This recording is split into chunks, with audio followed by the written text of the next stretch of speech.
Di balik asap rudal dan nyala diplomasi, ada kekuatan dan kekuatan yang tak terlihat oleh publik. Elit global, baik korporasi, lobby, maupun jaringan finansial internasional, bukan hanya mengamati, tapi turut bermain. Mereka tidak menciptakan perang, tapi mereka membiarkannya terjadi. Bahkan, mereka menuai hasilnya. Apa itu elit global? Elit global adalah kelompok kecil, namun sangat berpengaruh yang memiliki kekuatan ekonomi, politik, dan teknologi lintas negara. Mereka terdiri dari korporasi militer, raksasa energi, bank investasi, lembaga multinasional, dan think tank strategis.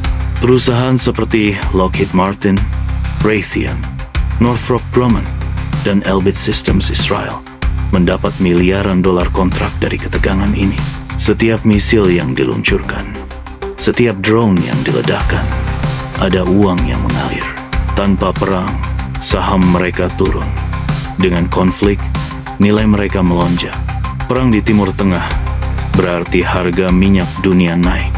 Negara-negara dan perusahaan seperti Saudi Aramco, ExxonMobil, dan Rusia diuntungkan besar-besaran. Setiap ledakan di Selat Hormuz adalah keuntungan bagi kartel minyak. AIPAC, DAS, mendorong Kongres untuk terus mendanai militer Israel. Foundation for Defense of Democracies menulis laporan mendukung tekanan maksimum ke Iran. Mereka didanai oleh elit yang punya saham di sektor energi, pertahanan, dan keuangan.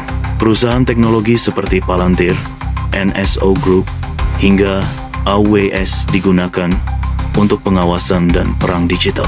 Perang siber menciptakan pasar baru, keamanan cloud, sistem AI militer, dan pengawasan massal.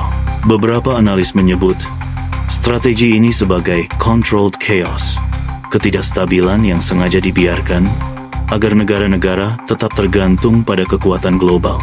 Dengan ketegangan terus berlangsung, pengaruh elit tidak hanya bertahan, tapi berkembang. Siapa yang untung, siapa yang rugi? Yang untung adalah korporasi senjata, elit minyak, investor global, penguasa intelijen. Yang rugi adalah rakyat sipil, perdamaian dunia, ekonomi rakyat kecil. Di dunia tempat senjata dan diplomasi berjalan beriringan, dua negara menjadi simbol konflik abadi, Iran dan Israel. Tapi ini bukan sekadar perang biasa. Ini adalah bayang-bayang strategi gelap, operasi rahasia, hingga propaganda digital yang mengancam tatanan global. Dan hari ini, tirai itu akan dibuka. Sejak Revolusi Islam 1979, Iran menjadikan penentangan terhadap Israel sebagai dogma negara. Sementara Israel dikelilingi musuh menganggap Iran sebagai ancaman eksistensial. Ini bukan sekadar konflik wilayah. Ini adalah benturan ideologi. Syiah versus Zionisme, teokrasi versus demokrasi. Iran membangun jaringan poros perlawanan milisi pro-Iran di Lebanon, Suriah, Irak, dan Yaman. Mereka memerangi Israel lewat tangan-tangan bayangan. Israel tak tinggal diam. Serangan udara, pembunuhan tokoh militer hingga sabotase jadi senjata rutin. Sejak 2013, Israel telah melakukan lebih dari 600 serangan ke fasilitas militer Iran di Suriah.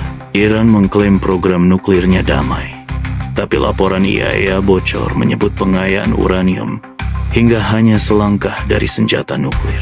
Israel menerapkan doktrin Begin, tidak akan membiarkan Iran memiliki senjata nuklir, apapun risikonya. Tahun 2018, Mossad mencuri ribuan dokumen nuklir dari gudang rahasia di Teheran. Operasi ini membuka fakta mengejutkan. Iran menyembunyikan proyek nuklir militer selama bertahun-tahun. Sebelumnya, senjata robot dikendalikan dari jauh digunakan untuk membunuh ilmuwan Iran Mohsen Fakhrizadeh. Operasi Olympic Games yang dikembangkan oleh NSA dan Mossad menciptakan virus Stuxnet. Hasilnya, lebih dari 1.000 sentrifugal uranium Iran hancur tanpa peluru.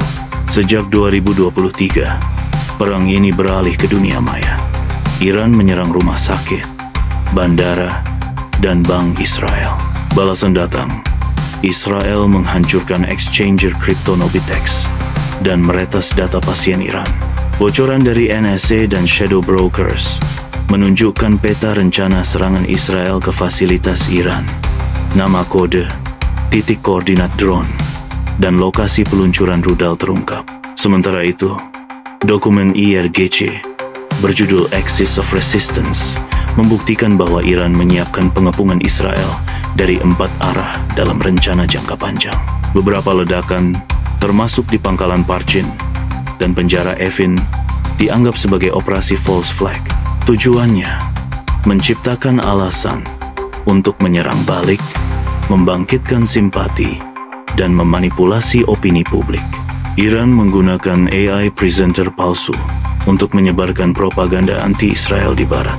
Kampanye disinformasi meningkat 42% sejak awal konflik Gaza. Israel pun tak kalah.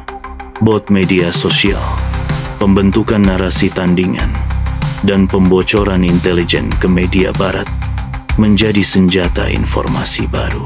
Jika konflik ini memanas, harga minyak bisa melonjak, jalur perdagangan terganggu, dan dunia menghadapi ketidakstabilan besar. Aliansi regional bisa terbentuk. Israel, AS, dan Arab Sunni versus Iran, Rusia, dan milisi proksi. Ini bukan hanya perang lokal.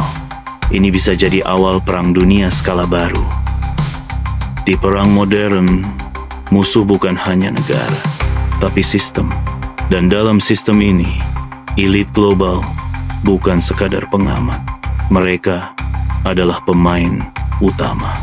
Perdamaian mungkin masih jauh, tapi satu-satunya harapan dunia adalah diplomasi. Dunia harus menekan, bukan menonton.